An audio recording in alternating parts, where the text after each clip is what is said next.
Of this 2010 Little League World Series. Real good crowd already on hand. Let's take a look at other games that are going to be going on here today. In game number 3, Germany and Puerto Rico will be playing, and then a big match coming up tonight, Japan and Mexico. That will be at 8 o'clock on ESPN2. Germany, Puerto Rico will be at 6 o'clock. So those are the games scheduled to be played. It is a double elimination this year.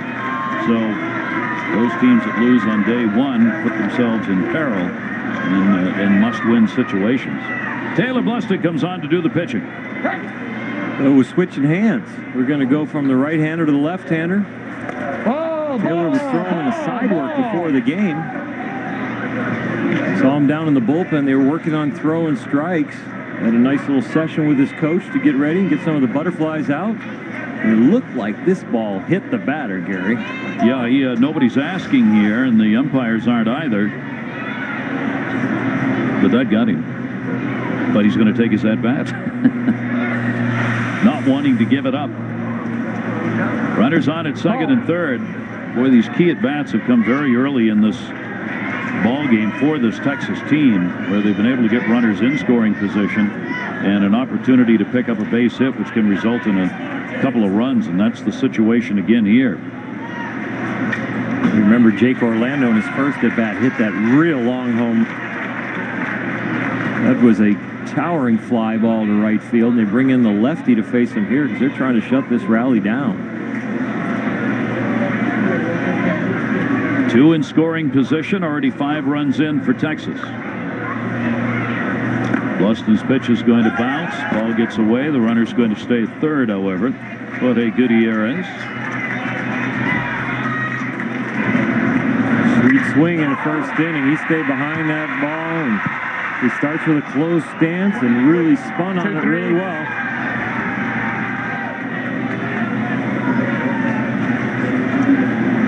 Jake Orlando, 2 RBI homer. Blake Toller, solo home run in that first inning. And a timeout asked for at the plate and taken.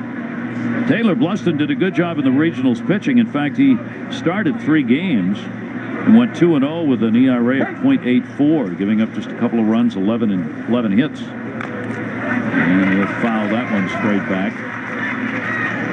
And a 3-ball, 2-strike count. So a key out right here for Minnesota.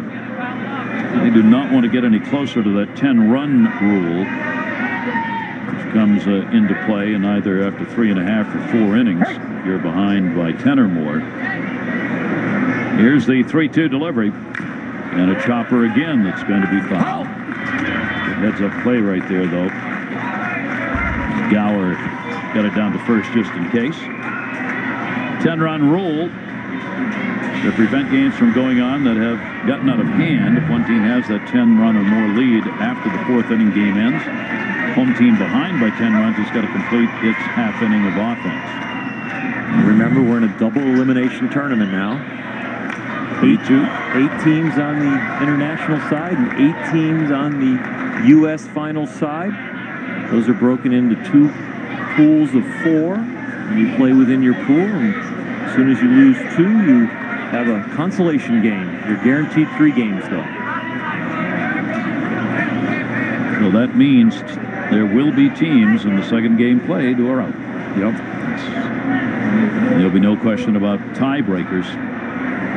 And again, foul back. Really battling here as Orlando fighting off some pretty good pitches. Few teams whose names you'll recognize if you follow the Little League World Series, like Georgia, team from Hawaii, Toms Rivers, New Jersey, of course, Chinese Taipei, Japan, Mexico, Puerto Rico, Saudi Arabia have been here a number of times. That one in the air to shallow left center is going to fall in for a base hit. One is scored. Van Noort coming to the plate. He will score, and another base hit. And 2 more RBIs. Jake Orlando delivers. And Texas is getting all of the big hits and a 7-0 lead. Orlando's dad right there. He's the manager of this ball club, and his son really contributing in this game. Mike Orlando, the manager, Jake, his son, and Bo, his cousin. You've got Orlando's all around there for this Texas team. And Jake in his first at bat hit a long way, but this one had better positioning. In some ways, in baseball, we kind of call this a little Texas leaguer, because the outfielders in Texas play so deep because of the thin air and the wind, and the bloopers over the infielders fall in more down there in Texas, and did it here in Pennsylvania. Is that a runner? No, that's the same player. Same player, okay. Home plate umpire was just checking to see whether or not there had been a special runner put in down there that he might have missed, but he did not. Okay, batter, here we go. Well, I'm sure the folks in Texas, we know there are viewing parties going on in a number of places.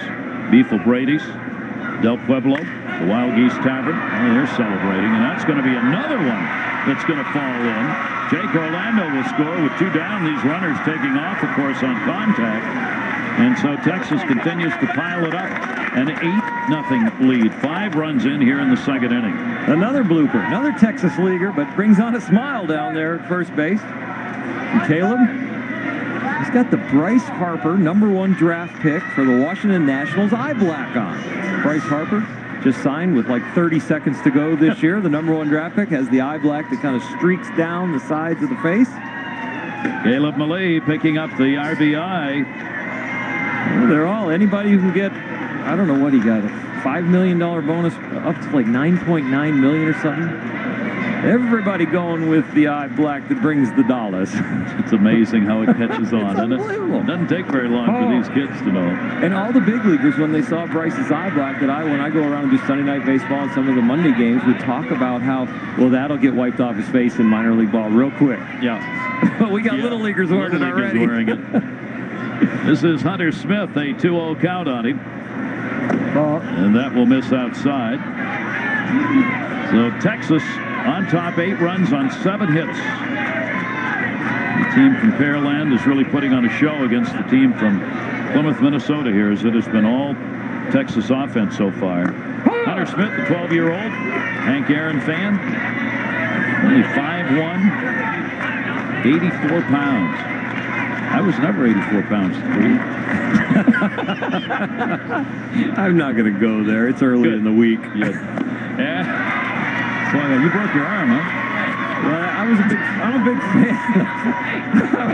I'm a big fan of Jake Orlando because I was reading his bio, and one of his favorite sports is dirt bike riding, and I had a little problem in the Rocky Mountains with my dirt bike. No kidding. Up there in Laramie, Wyoming, visiting my fiance's hometown, and happened to take a little bit of a header over the handlebars when the bike locked up on me. Well, I guess I pushed the brakes to do that, but I didn't like where I was headed on a right-hand turn, and I decided to lock it up and get off, and I couldn't fold my arm under quick enough, so I got a plate and 7 screws here.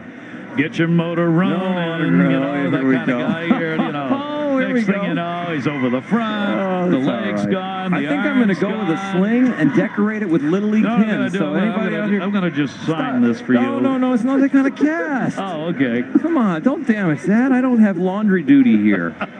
Sad. I've got to use this the whole time. Very, very sad. Dirt biking. Yeah, I apologize. I'm still here, man. Yeah, you are. Bulldog. Got to be out here. Not day to day. I'm in there. You got to hire people to feed you, to lead you upstairs. I mean, this is disgusting. They're going to get a pinch hitter here as Jaron Roble will come on. Roble is going to hit. The moms at home saying, I told you you're not going to get that motorcycle. Moms know what's best. My mom didn't barely talk to me for 2 days. How old are you? You're more responsible than that. I like that a lot. And that's going to be fouled away. This has been a long inning for Toole and Bluston, the 2 pitchers out there for Minnesota, trying to find the outs here.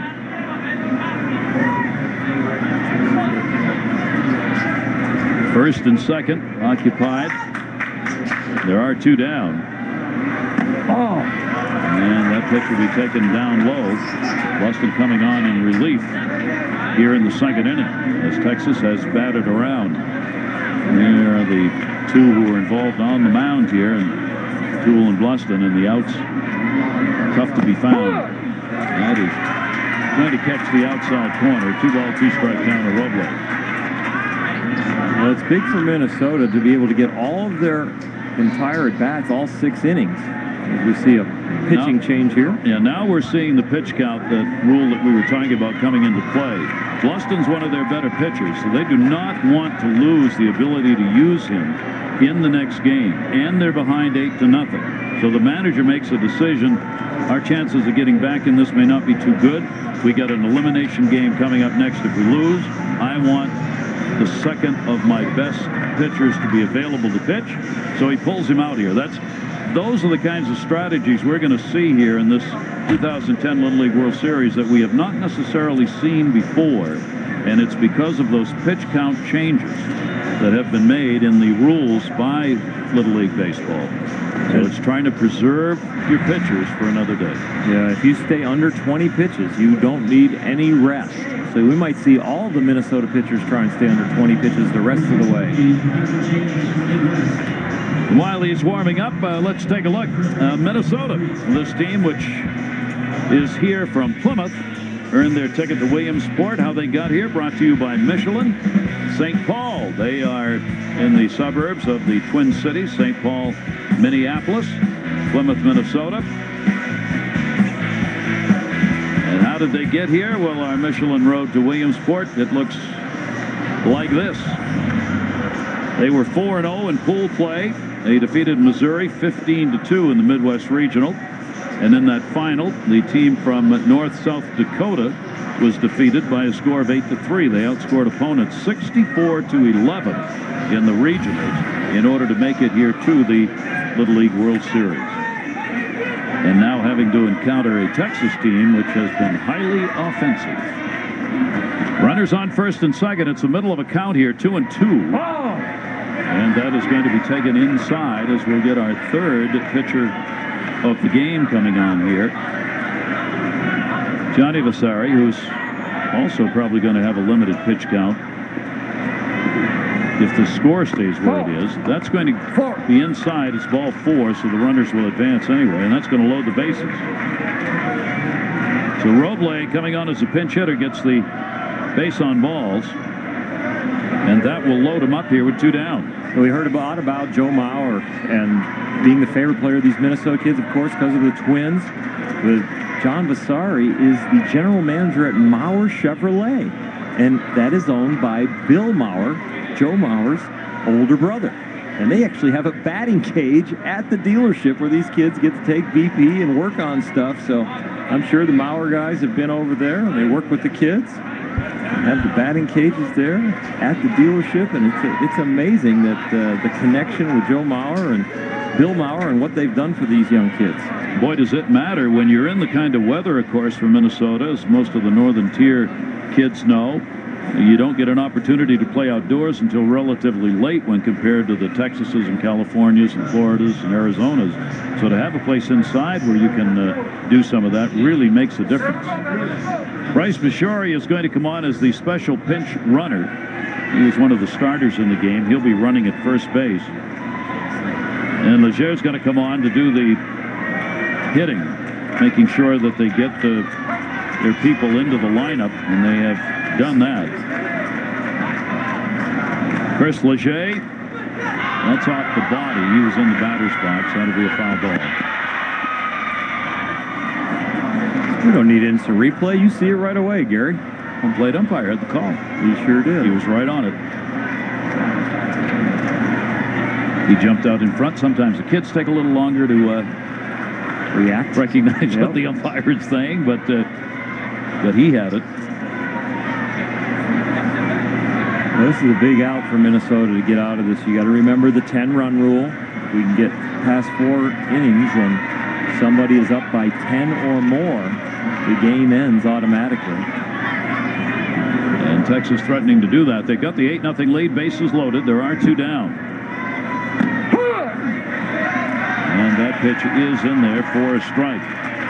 Chris Leger, 13 years old. Pretty good-sized kid, junior high school, 5'5", 128. Dad on hand. There's Robert, Chris's dad. And there's Monique, his mom. Good changeup right there to get the out, and that is a very big out.